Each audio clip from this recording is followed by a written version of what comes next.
人間関係を良くするために私たちはたくさんのことを意識します。話し方、伝え方、心理テクニック、どれも大切なものです。でも、こんな経験ないでしょうか？話した内容もプレゼンもしっかり準備してうまくできたはずなのに、なぜか商談がうまくいかない。逆に特別な戦力があったわけでもないのに、なぜか相手の反応が良く好印象を持たれる。その違いは一体どこにあるのでしょうか？今日はその本質にゆっくりと触れていきたいと思います。以前こんなコメントいただきました。就職試験の面接で思考ではなく感覚や直感を頼りにした方がいいのでしょうか？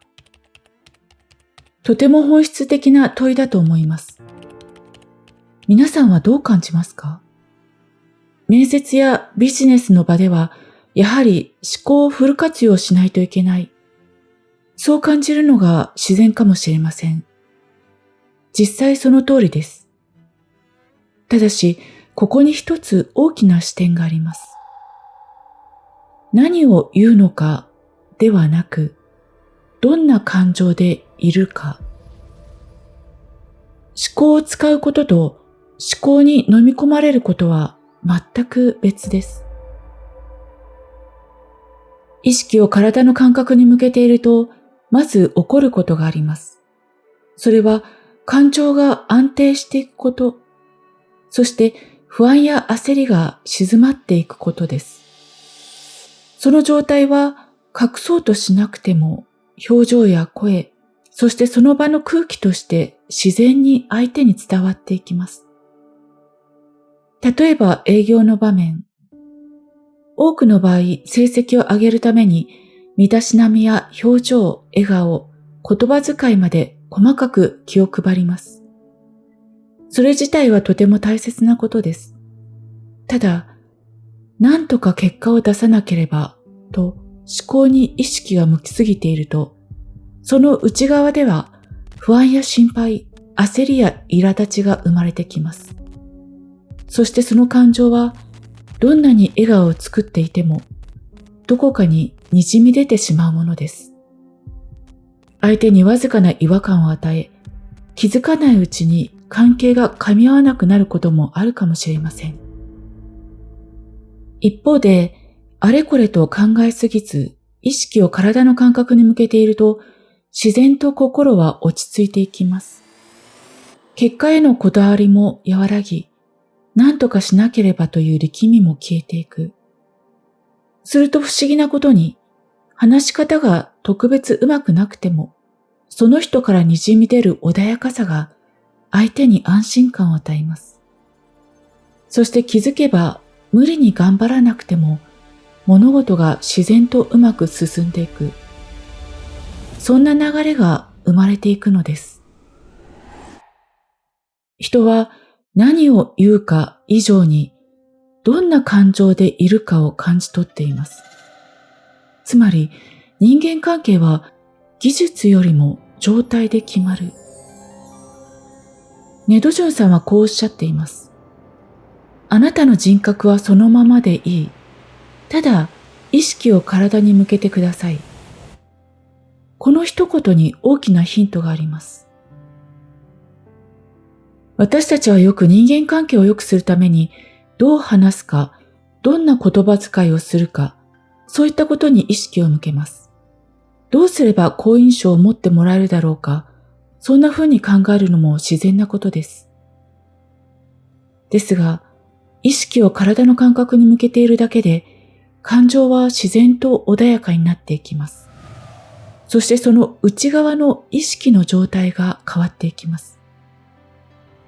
以前ご紹介したホーキンズ博士の意識レベルで言うと、意識を体に向けていると、意識レベルは上がっていきます。つまり、人格を変えようとしなくても、ただ意識を体に向けているだけで、結果として意識レベルが上がり、人格が良い方向へ変化するのかもしれません。そしてその変化は、話し方の上手さとは関係なく、その人全体の印象として伝わっていきます。少し想像してみてください。人間関係を良くしようと頭の中でたくさんのことを考えながら気を使い、相手の顔色を伺い、本音を隠し、緊張しながらも笑顔を作り、相手が喜びそうな言葉を選んで話している人。そしてもう一人。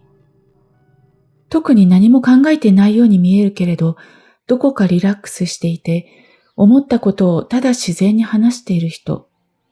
時には少し不器用で、ほんの少し失礼に見えることがあったとしても、なぜか憎めない。なぜか心地よく感じる。そして気づけば、その人の周りでは人間関係が自然とうまく回り始めている。おそらく前者のようなあり方は私たち大人に多いのかもしれません。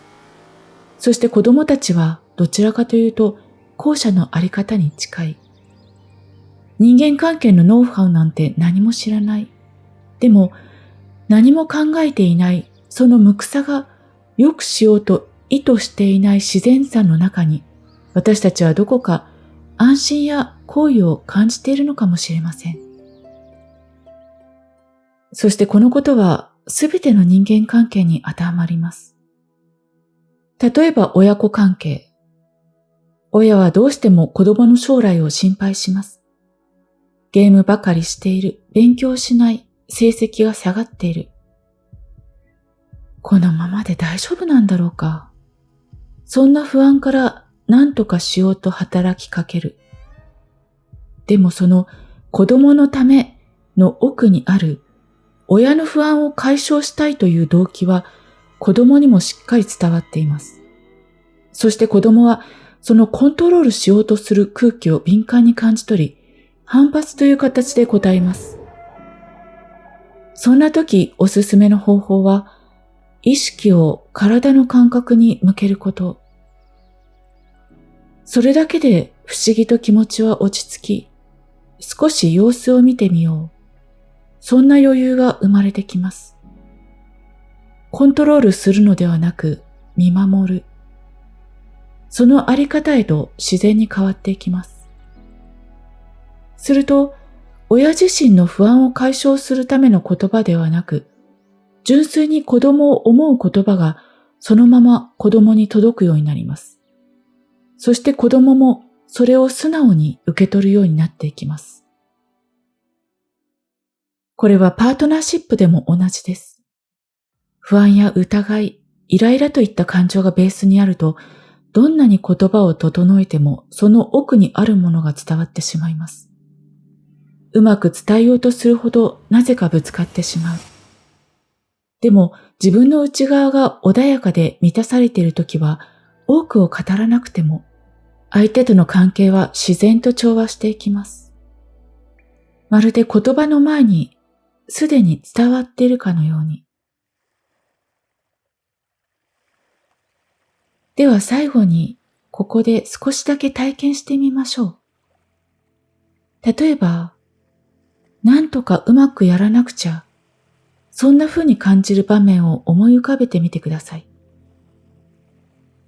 そしてゆっくりと目を閉じて呼吸をします。今この瞬間の呼吸を感じます。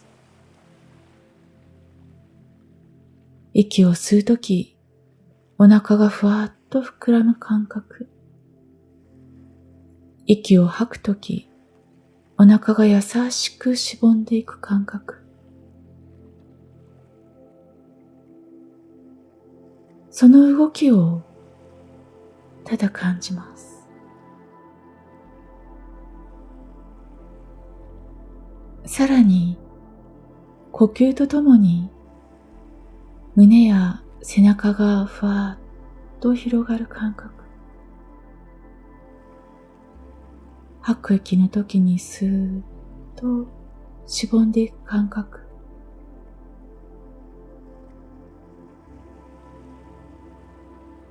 ただ、今ここで起きている感覚をそのまま感じてみます。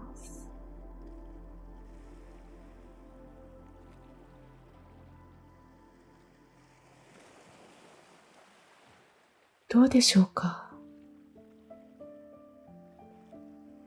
自然と心が穏やかになったような、そんな感覚が感じられたかもしれません。